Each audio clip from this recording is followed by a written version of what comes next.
दोस्तों जैसा कि मैंने अपने पिछले वीडियो में बताया था कि इस नए बजट में बजट 2025 जो कि आज सुबह आ चुका है, निर्मला सीतारमण जी ने 77 मिनट में बजट को पेश किया और उस 77 मिनट में उन्होंने 5 बार पानी भी पिया। बड़ी बात है क्योंकि न्यूज़ वाले यही दिखा रहे हैं। मैं आपको डिटेल बताऊंगा कि उसमें जो बड़ी घोषणाएं हुई हैं कि मिडिल क्लास के लिए क्या हुआ है। मैंने पिछले वीडियो में आपको बताया था कि अगर टैक्स स्लैब में छूट मिलती है तब जाके जो कंजप्शन है आम आदमी का वो बढ़ेगा और उसके बाद देश की ग्रोथ भी बढ़ेगी। और हुआ भी ठीक वैसा ही कि 12,75,000 तक की छूट दे दी गई है। 12,75,000 तक अब कोई भी टैक्स नहीं लगेगा। तो मैं आपको बजट की सारी चीजें बताता हूँ एक एक करके। तो सबसे पहले चीज जो सबसे इंपॉर्टेंट चीज है वो ये है कि 12,75,000 रुपए तक की टैक्स फ्री हो गई है इनकम। तो देखिए इसमें फायदा क्या होगा आपको, मैं आपको बताता हूँ कि सबसे पहले तो ये है कि 0 से 4 लाख तक की जो इनकम है ना वो जीरो रहेगी। और उसके बाद 4 से 8 लाख तक की जो इनकम है वो 5% उस पर टैक्स लगेगा। 8 से 12 लाख तक 10% लगेगा। अब आप कहोगे कि यार ये कैसे है, अभी तो आपने कहा कि 12 लाख से 75,000 12,75,000 रुपए तक की इनकम पर फ्री है, कोई टैक्स नहीं लगेगा। तो ये कैसे होगा ये मैं आपको क्लियर करता हूँ क्योंकि ये सुबह से बहुत बड़ा कंफ्यूजन बना हुआ है। अब इसमें कंफ्यूजन क्या हो रहा है, सबको कंफ्यूजन सबसे बड़ा ये हो रहा है कि जहां भी आप पढ़ेंगे, जिस भी न्यूज़ चैनल पर देखेंगे, वहां पे आपको सिर्फ यही चीज़ देखने को मिलेगी कि 12 लाख तक की इनकम टैक्स फ्री है। लेकिन उसके बाद आपको जो टैक्स स्लैब मिलेगा नीचे लिखा हुआ कि 0 से 4 लाख तक 0 है, फिर 4 से 8 लाख तक 5% है और 8 से 12 लाख तक 10% है। जैसा कि आप स्क्रीन पर देख सकते हैं, मैंने स्क्रीन रिकॉर्डिंग ऑन करके रखी हुई है इसकी। तो इसमें क्या करेगी सरकार की, 4 लाख तक अगर आपकी इनकम है तो जीरो सबको लगना है। जो पहले 3 लाख था अब वो 4 लाख हो चुका है। लेकिन दूसरा और तीसरे स्लैब टैक्स में सरकार 87A के तहत उसको माफ करेगी, जो टैक्स है उसको माफ करेगी। और इसके अलावा 75,000, जो 12,75,000 हो रहा है वो 75,000 रुपए का स्टैंडर्ड डिडक्शन जो कि पहले था वो मिलेगा। तो टोटल मिलाकर 12,75,000 रुपए हो जाएगा। तो ये ऐसे होगा। लेकिन इसकी जो डिटेल बिल है ना वो 1 हफ्ते बाद सरकार पेश करेगी। तो जब वो आएगा तो उसको भी हम डिटेल में डिस्कस करेंगे। तो ये कंफ्यूजन क्लियर हो गया। आगे बजट की बात करते हैं कि आगे और क्या क्या चीजें हुई हैं आम आदमी के लिए, बिजनेस पर्सन के लिए, जो बिजनेस है उनके लिए क्या हुआ है, और बाकी देश को क्या मिला है। देश की इकोनॉमी ऊपर जाएगी, शेयर मार्केट अब ऊपर जाएगा कि नहीं जाएगा इस बजट के हिसाब से। क्योंकि सुबह से जब बजट आने का था तो शेयर मार्केट डाउन जा रहा था, गिर रहा था, और अभी तक सुबह से 300 से 400 पॉइंट वो गिर भी चुका था। खैर पिछले 2 दिन से बढ़ रहा था, लेकिन अभी आज सुबह से गिर गया। अभी बढ़ेगा नहीं बढ़ेगा इसको अपन देखते हैं। अब आप नई जो टैक्स रिजीम है ना उसको इससे समझ सकते हैं। ये जो आप ग्राफ देख रहे हैं इसमें ग्राफ में लिखा हुआ है कि जो 3 लाख तक पहले था, जो पुरानी स्कीम थी उसमें 3 लाख तक 0% था, जो कि अब हो गया है 4 लाख तक 0%। पहले 3 लाख से 7 लाख तक 5% लगता था, लेकिन अब 4 से 8 तक 5% लगेगा। इसका जो टैक्स है ये सरकार 87A के तहत माफ कर देगी। और फिर उसके बाद पहले था 7 लाख से 10 लाख तक 10% का टैक्स लगता था, जो कि अब 8 से 12 तक 10% लगेगा। लेकिन 12 लाख तक की आपकी इनकम टैक्स फ्री है, जो कि सरकार अभी आपको मैंने बताया कि 87A के तहत माफ कर दी जाएगी। और 12 लाख के बाद जो 75,000 का स्टैंडर्ड डिडक्शन है उसका फायदा में मिलेगा। ये सिर्फ नौकरी पेशा वालों के लिए है, ये बात आप ध्यान रखिएगा। जो लोग नौकरी कर रहे हैं सिर्फ उनके लिए है, बाकी लोगों के लिए नहीं। लेकिन एक बात आप ये भी देखिए कि यहाँ पर जो टैक्स है ना वो उसकी लिमिट बढ़ाई गई है। लिमिट मतलब कि जो पहले 10 से 12 लाख तक 15% लगता था, अब वो 12 से 16 लाख रुपए तक पे 15% लगेगा।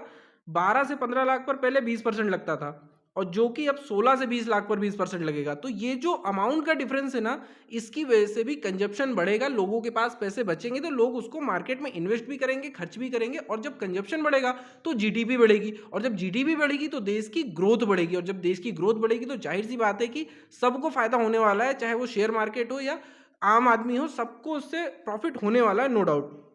और पहले क्या होता था कि 15 लाख से, जितने भी लोग 15 लाख से ज़्यादा कमा रहे हैं उनकी 25% तक उनको लगता था, लेकिन अब 20 से 24 लाख तक 25% लगेगा। तो सोचिए कितना बड़ा डिफरेंस है, बहुत बड़ा डिफरेंस है। और 24 लाख से जो ज़्यादा कमाते हैं उनको 30% लगेगा। तो ये एक बहुत बड़ा फैक्टर है आम आदमी के लिए, जो मिडिल क्लास लोग हैं, क्योंकि सबसे ज़्यादा लोग इसमें मिडिल क्लास कवर होते हैं, उनके लिए बहुत बड़ा फ़ायदा है। अब देखिए ये मिडिल क्लास के लिए 13 नए ऐलान किए गए हैं। मैंने अभी आपको एक ही बताया, जो पहला वाला मैंने आपको बता दिया कि 12 लाख तक की कमाई पर कोई टैक्स नहीं है। उसके बाद जो सीनियर सिटीजन है उनके लिए टैक्स में डबल छूट दे दी गई है। टीडीएस की सीमा जो है वो 10 लाख रुपए बढ़ा दी गई है। और उसके बाद पहले जो आप आईटीआर फाइल करते थे, 2 साल का अपडेटेड आईटीआर आप फाइल कर सकते थे पिछले, लेकिन अब उसे बढ़ा के 4 साल कर दिया गया है। अब आप पिछले 4 साल का अपना जो आईटीआर है अपडेट करके उसको भर सकते हैं। ये बहुत बड़ी चीज़ कर दी गई है। मोबाइल फ़ोन और ई कार अब सस्ती होंगी। अभी तक देखिए ई कार जो आती थी कितनी महंगी आती थी। जो कारें उनकी अगर आप डीजल और पेट्रोल की ले रहे हैं वो 5 लाख की आ रही है। अगर उसी कंपनी की सेम कार आप ईवी में लेते थे तो वो 12 से 15 लाख के बीच में आती थी, जो कि बहुत बड़ा डिफरेंस आता था। और ये हो क्यों रहा है? ये इसलिए हो रहा है कि ईवी और मोबाइल की जो लिथियम आयन बैटरी है ना वो सस्ती हो रही है। तो जो बैटरी ही सस्ती हो जाएगी तो जाहिर सी बात है कार की कॉस्ट भी सस्ती हो जाएगी। एलईडी एलसीडी टीवी भी सस्ती हो जाएंगी। कस्टम ड्यूटी घटाकर 2.5% कर दी गई है, तो ये भी सस्ती होने वाली है। तो जाहिर सी बात है जब चीज़ें सस्ती होंगी तो आम आदमी उनको खरीदेगा, कंज्यूम करेगा, कंजप्शन बढ़ेगा। देश के अगले हफ्ते नया इनकम टैक्स बिल लाया जाएगा। ये मैंने आपको पहले ही बता दिया कि अगले हफ्ते डिटेल्ड बिल लाएगा, तब मैं आपको उसको डिटेल में और समझाऊंगा। 1 लाख करोड़ रुपए तक का अर्बन चैलेंज फंड बनेगा।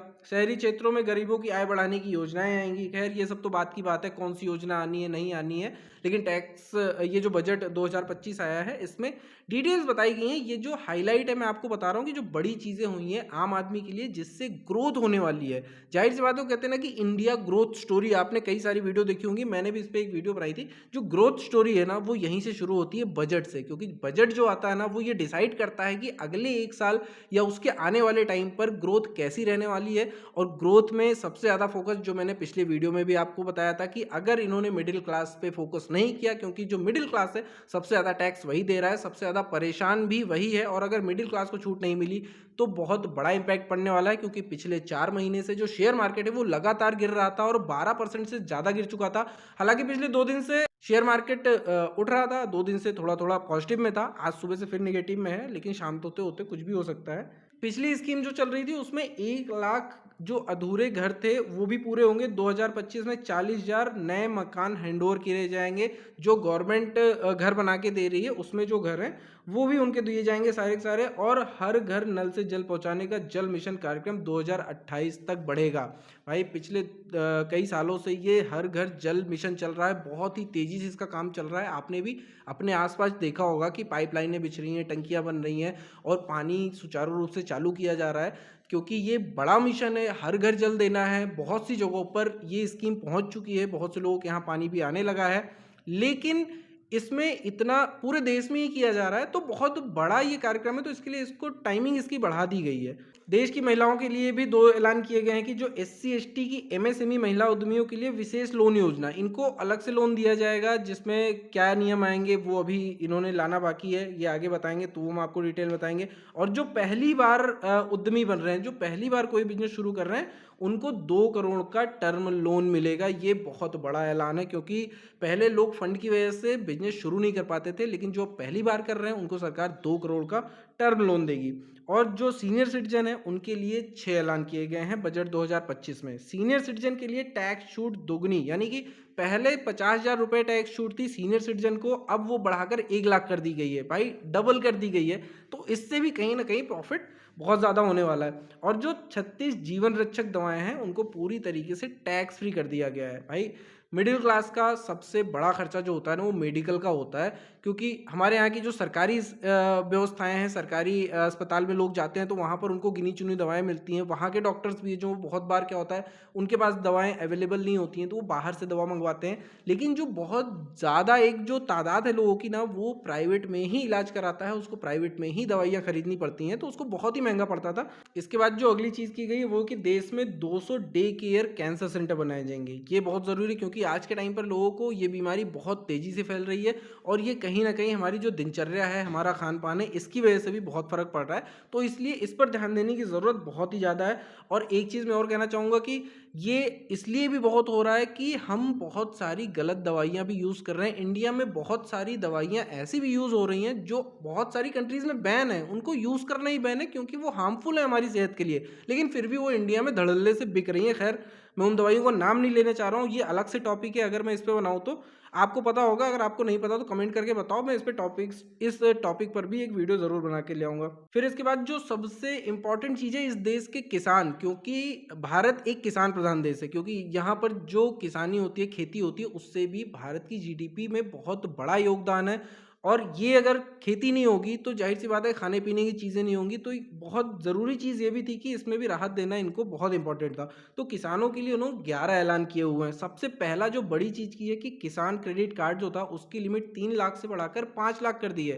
पहले ये लिमिट 3 लाख थी, अब ये लिमिट बढ़ा के 5 लाख कर दी है, जो कि ये भी एक बहुत बड़ा इम्प्रूवमेंट है और इससे भी बहुत फ़र्क पड़ने वाला है। किसान तो ज़ाहिर-सी बात है इससे उनको खुश होना ही चाहिए। और देश में पीएम धन धान कृषि योजना शुरू होगी, 100 जिलों को फ़ायदा होगा।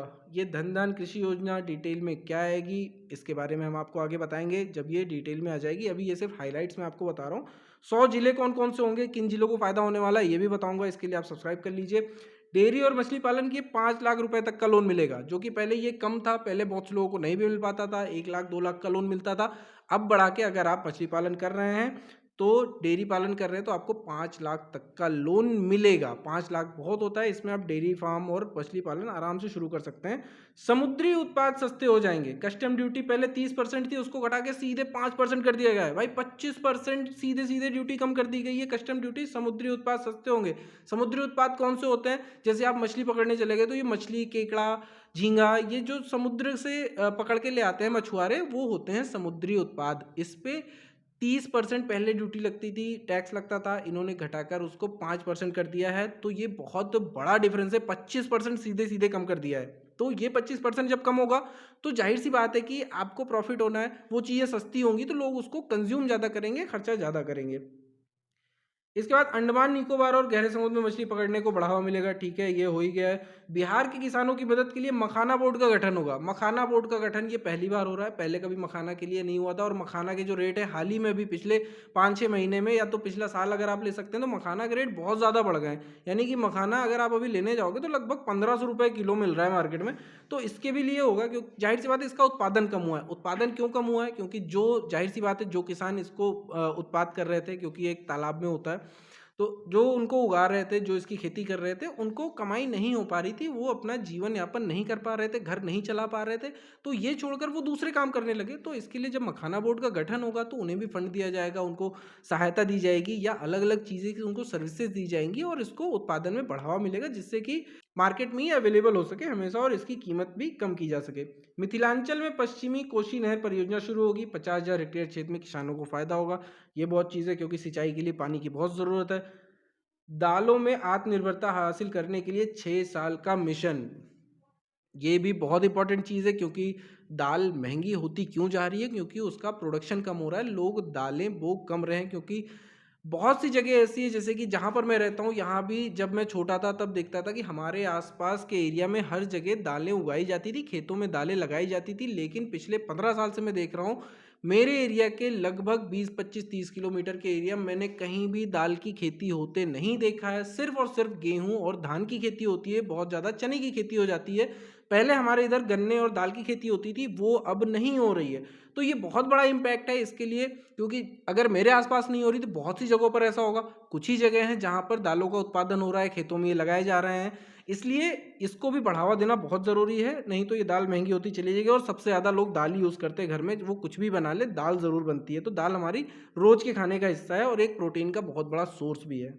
इसके बाद कपास उत्पादन के लिए 5 साल की कार्य योजना चलाई जाएगी। प्रोडक्शन मार्केटिंग पर फोकस किया जाएगा, इससे भी किसानों को फायदा होगा। असम में नामरूप में नया यूरिया प्लांट लगेगा। खैर यूरिया प्लांट लगाना, आजकल लोग यूरिया बहुत यूज़ कर रहे हैं, लेकिन अगर मेरी मानी जाए तो ऑर्गेनिक को ज़्यादा बढ़ावा देना चाहिए। ऑर्गेनिक थोड़ा स्लो होता है क्योंकि लोगों ने पहले से ही खेतों को अपने खाद डाल डाल के उसको ख़राब कर दिया है। तो ऑर्गेनिक उसको बनाने में थोड़ा सा टाइम तो लगेगा, मेहनत करनी पड़ेगी, लेकिन उससे क्या होगा कि लोगों की हेल्थ भी सुधरेगी और फूड क्वालिटी भी बेहतर होगी।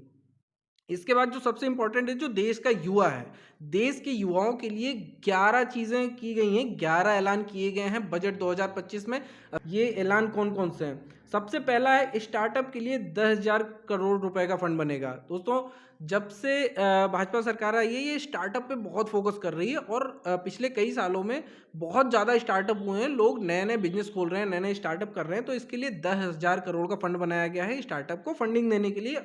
तो अगर ये स्टार्टअप बढ़ेंगे तो जाहिर सी बात है जीडीपी बढ़ेगी और फिर इसमें से प्रोडक्शन होके हम विदेशों में भी सप्लाई कर सकते हैं। इसमें से जो चीज़ें हम बनाएं, 500 करोड़ रुपए के 3 एआई एक्सीलेंस सेक्टर बनेंगे। भाई भारत भी अपना खुद का एआई बनाने पे जोर दे रहा है और एआई पे रिसर्च अभी आपने देखा कि डीप सीक आया था, डीप सीक चाइना में आया, उसने ओपन एआई की धज्जियां उड़ा दी। जो एनवीडिया कंपनी थी उसके शेयर अचानक से एक दिन में पूरे से डाउन हो गए, $600 बिलियन कुछ ऐसे ही हुए थे। इसलिए एआई पर ध्यान देना बहुत ज़रूरी है, और जो भारत है ये भी एआई पे ध्यान दे रहा है, इसलिए 3 सेंटर बनाए जाएंगे। इसके लिए 500 करोड़ इन लोगों ने सेंक्शन किए हैं।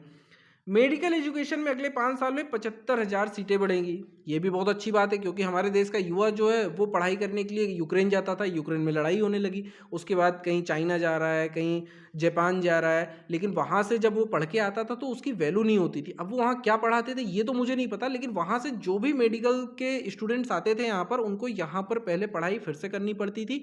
वहाँ की एजुकेशन को वैल्यू इंडिया में नहीं मिलती थी, क्योंकि शायद वहाँ की एजुकेशन जो क्वालिटी है, वहाँ की जो मेडिकल डिग्री मिलती है वो शायद इतनी अच्छी नहीं थी।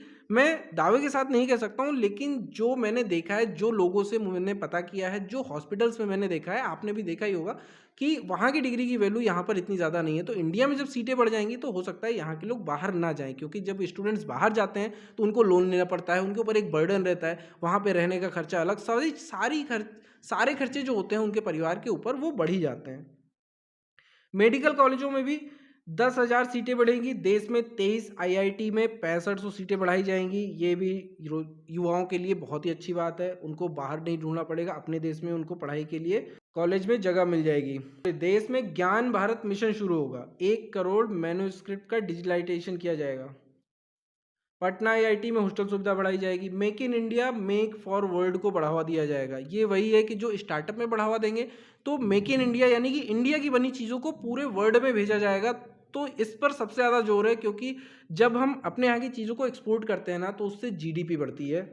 इसके बाद एक बहुत ही इंपॉर्टेंट चीज़ की गई है बजट 2025 में, सभी सरकारी माध्यमिक विद्यालयों को प्राथमिक स्वास्थ्य केंद्रों को ब्रॉडबैंड कनेक्टिविटी दी जाएगी। भाई इंटरनेट से कनेक्ट किया जाएगा, बहुत अच्छी बात है, लेकिन इनकी सर्विसेज को भी सुधार किया जाना चाहिए, क्योंकि जो सरकारी स्कूल हैं, सरकारी अस्पताल हैं, इन लोगों की जो सुविधाएं हैं, यहाँ पे जो बंदे काम करते हैं, अगर आप प्राइमरी स्कूल के लीजिए, सरकारी विद्यालय जो है, वहाँ की जो शिक्षा व्यवस्था है वो बिल्कुल भी ठीक नहीं है, उसकी हालत बिल्कुल भी ठीक नहीं है। आप उसको चाहे तो ब्रॉडबैंड से कनेक्ट कर दो, चाहे सेटेलाइट से कनेक्ट कर दो, कोई फ़र्क नहीं पड़ने वाला। उसकी पहले वहाँ पे जो काम करने वाले लोग हैं, वहाँ के जो टीचर हैं, उनको सुधारना ज़रूरी है। इस सिस्टम को सुधारना बहुत ज़रूरी है, जो सिस्टम बहुत पहले से किसी ने ख़राब कर दिया था। कैसे ख़राब हुआ ये तो नहीं पता, लेकिन ख़राब बहुत हालत चल रही है, इसलिए कोई भी वहाँ एडमिशन तक लेना नहीं चाहता। लोग प्राइवेट स्कूलों में एडमिशन इसीलिए ले रहे हैं, और प्राइवेट स्कूल वाले भर भर के मिडिल क्लास के लोगों का फ़ायदा उठा रहे हैं, उनकी कमाई को चूस रहे हैं ज़बरदस्ती। तो इसके लिए भी खैर आप लोग कमेंट कीजिए कि सरकार इस पर कुछ अलग से कदम उठाए। इसके बाद जो व्यापारी हैं भाई, बिजनेसमैन, सबसे ज़रूरी चीज़ ये तो आ गई भाई, 10 चीज़ें हैं बिजनेसमैन के लिए भी हुई हैं। एमएसएमई के लिए लोन गारंटी लिमिट 5 करोड़ से बढ़कर 10 करोड़ कर दी गई है। ये कितनी बड़ी बात है सोचिए, पहले 5 करोड़ की लिमिट थी एमएसएमई के लिए, लेकिन अब वो 10 करोड़ कर दी गई, सीधे दुगनी कर दी गई। यानी कि अब वो अपना काम बढ़ा सकते हैं जो एमएसएमई सेक्टर के बिजनेसमैन हैं, और बहुत सारी चीज़ें कर सकते हैं, नई चीज़ें कर सकते हैं। ये इसीलिए किया गया है जिससे कि जो make in India make for world है, इसको बढ़ावा देने के लिए ही ये होगा। उसके बाद सोशल वेलफेयर सरचार्ज हटाने का प्रस्ताव दिया गया है। ये प्रस्ताव दिया गया है, अभी होगा नहीं होगा आगे पता चलेगा। 7 टैरिफ रेट हटेंगे, अब देश में 8 टैरिफ रेट ही रह जाएंगे। पहले 15 थे, 15 में से 7 टैरिफ रेट को हटा लिया गया है। कौन कौन से हटेंगे ये अपन बाद में बात करेंगे, सिर्फ 8 ही टैरिफ रह जाएंगे। इससे क्या होगा, जो बिजनेसमैन है उनको सरचार्ज वगैरह कम देना पड़ेगा, टैक्स कम देना पड़ेगा, तो वो ज़्यादा चीज़ें मंगा के ज़्यादा चीज़ें प्रोड्यूस कर सकेंगे और ज़्यादा प्रोडक्ट बना सकेंगे। ग्लोबल कैपेबिलिटी सेंटर टीयर 2 शहरों में बनाए जाएंगे। देश में खिलौना उत्पादन का ग्लोबल हब बनाने की राष्ट्रीय योजना बनेगी। पिछले बजट में भी खिलौना उत्पादन के लिए सरकार बहुत ही ज़्यादा जोर दे रही थी। जो भी प्रोडक्शन कर रहे थे खिलौना बनाने में, टॉयज़ बनाने में, उनको बहुत ज़्यादा सपोर्ट कर रही थी कि इसको हब बनाने के लिए। बहुत डिमांड है खिलौनों की। आप ये देखिए, खिलौने इतने ज़्यादा बनते हैं, जितने भी बच्चे होते हैं सबको खिलौने चाहिए होते हैं। तो जब खिलौना हब बन जाएगा, आप देखिए, आप हमारे यहाँ पर सबसे ज़्यादा चाइनीज़ खिलौने आते हैं। चाइना वाले उन खिलौनों को, छोटे खिलौने हों बड़े खिलौने हों, उनको बना के भेजते हैं। इंडिया में सबसे ज़्यादा कंजप्शन जो होता है वो चाइना के टॉयज़ का होता है। तो अगर इंडिया बन जाएगा तो ये बहुत बड़ा मार्केट है। गवर्नमेंट ने नई लेदर स्कीम से 22 लाख लोगों को रोजगार मिलने का दावा किया है कि इससे 22 लाख लोगों को रोजगार मिलेगा। बिहार में national institute of food technology बनेगा। बिहार में ये भी हो गया भाई। बिहार के लिए कई सारी चीज़ें हो रही हैं यहाँ पर। बहुत से लोग न्यूज़ पे ये भी बोल रहे हैं कि सिर्फ बिहार का बजट है, ये तो देश का बजट नहीं है। लेकिन मैंने जो ऊपर से नीचे तक चीज़ें बताई हैं, आपको ये समझना होगा कि बिहार के लिए 2-4 चीज़ें एक्स्ट्रा हुई हैं बिहार का नाम लेके, लेकिन बाकी जो चीज़ें हुई हैं वो तो पूरे देश के लिए हुई हैं ना। उसके लिए अलग-अलग स्टेट का नाम लेने की ज़रूरत नहीं है। और हो सकता है कि भाई उनसे उनका गठबंधन है तो वो उनने अलग से कर दिया हो, या वहाँ पे ज़रूरत हो। बिहार एक पिछड़ा राज्य है, ये भी कह सकते हैं कि वहाँ पे ज़रूरत है। तो इस पे किसी को ऑब्जेक्शन नहीं होना चाहिए कि बिहार को अलग से चीज़ें नाम लेके दी गई हैं। दोस्तों, ये बजट 2025 की खास चीज़ें थी जो अलग-अलग कैटेगरीज़ के लोगों के लिए की गई हैं। और मुझे सबसे ज़्यादा खुशी इस बात की है कि भाई कम से कम मिडिल क्लास के लिए, सैलरीड क्लास के लिए जो एक बहुत बड़ा टैक्स का बोझ था वो कम किया गया है। और आगे भी ये जो टैक्स के स्लैब हैं इनको भी बढ़ाया गया है। मुझे तो लगता है अब कंजप्शन जब बढ़ेगा तो ज़ाहिर-सी बात है जीडीपी बढ़ेगी, और जीडीपी बढ़ेगी तो देश ग्रो करेगा ही करेगा। दोस्तों, आपको ये जानकारी कैसे लगी हमें कमेंट करके ज़रूर बताएँ। आपको किस टॉपिक के बारे में डिटेल में जानकारी चाहिए वो भी हमें कमेंट में लिख के ज़रूर बताएँ, हम उसको लेके आएँगे। और जैसे ही ये इनकम टैक्स का बिल अगले हफ्ते आता है, उस पर भी हम डिटेल वीडियो बनाएँगे। तो आप चैनल को सब्सक्राइब ज़रूर से कर लीजिए अगर अभी तक आपने नहीं किया है। वीडियो को एक लाइक ज़रूर से कर दीजिएगा। फिर मिलते हैं एक नए वीडियो में, तब तक के लिए जय हिंद, जय भारत।